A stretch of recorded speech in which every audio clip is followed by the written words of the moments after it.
Search करें अवामी news. मुल्क भर की ताज़ा तरीन खबरों से बाखबर रहने के लिए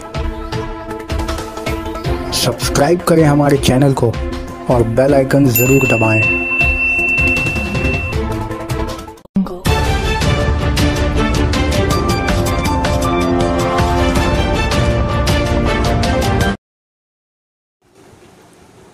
हुगली का बदनाम जमाना टोटन विश्वास गिरफ्तार।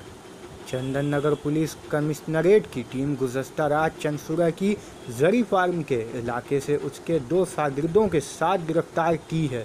उनके पास काफ़ी तादाद में हथियार और जिंदा कारतूस बरामद किया गया है। आज स्पेशल अदालत में उन्हें पेश किया गया था, जहां 7 दिन के लिए पुलिस हिफाजत में रखने का अहकाम दिया गया है। কিছু ব্যবসা করে টোটন বিশ্বাস, সেগুলো দেখানো আর কি। বেশিরভাগ যেটা করে এক্সটর্শন করে, তোলা তোলে। টোটন কোনটা? তোলাবাজি করে, লোককে ভয় দেখায়, নানা রকম কাজ করে। অনেকগুলো মার্ডার কেসে আগে অ্যারেস্ট হয়েছে।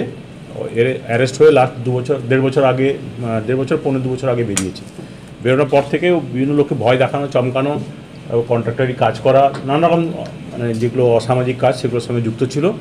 13 এবং 14 রাত্রিবেলা, জুলাই মাসের 13-14 রাত্রিবেলা আমাদের ডিসিপি জাসপ্রীত সাহেব এবং থানার এই বড় ছিল না, তারপরে আমাদের এসিপি ডিডি গোলাম সারওয়ার সাহেব, এরা সবাই রেড করতে গেছিলো। ওখানে রেড করতে গেলে তখন পুলিশের উপরে ফায়ার করে, প্রায় 30-40 রাউন্ড ফায়ার করে। তারপর থেকে আমরা দেখলাম যে এটা খুব বড় ডন হয়েছে, এর উপরে আমরাও চ্যালেঞ্জ হিসাবে নিই। তারপর থেকে ওকে আমরা চেস করছিলাম, তাড়া করছিলাম। গতকাল রাত্রিবেলা মাঝরাতে আর কি, যে আমাদের যে এগ্রিকালচারাল ফার্ম আছে, এগ্রিকালচারাল ফার্মে এরা একটা অ্যাসেম্বল করেছিল কোনো একটা ক্রাইম করার জন্য। তো সেটা খবর পায় থানা থেকে।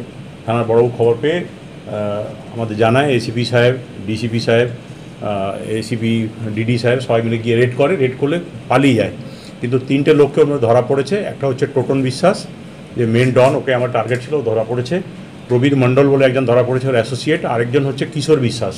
এই 3 জন ধরা পড়েছে। তার সঙ্গে 12টা ফায়ার আর্মস রিকভারি হচ্ছে। তার মধ্যে একটা হচ্ছে কার্বাইন, 4টা 9mm পিস্তল আছে, 5টা 7mm পিস্তল আছে, 2খানা সিঙ্গেল শটার আছে, এবং গুলিতে আপনারা দেখছেন প্রায় সব মিলিয়ে 35-40 রাউন্ড গুলি আছে। এই সব গুলিগুলো সিজ হয়েছে।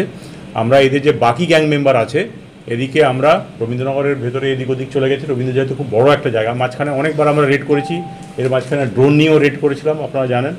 আর ওদিকে আমরা ধরবো, বাকি যেগুলো গ্যাং মেম্বার আছে এদিকে ধরে সব আইনের আওতায় আনবো। আপাতত 7টা কেসে টোটনকে আমরা ফরওয়ার্ড করছি। গতকাল রাত্রে যে কেস, সেটা নিয়ে 7টা কেস। সেই 7টা কেসের মধ্যে নানা রকম কেস আছে।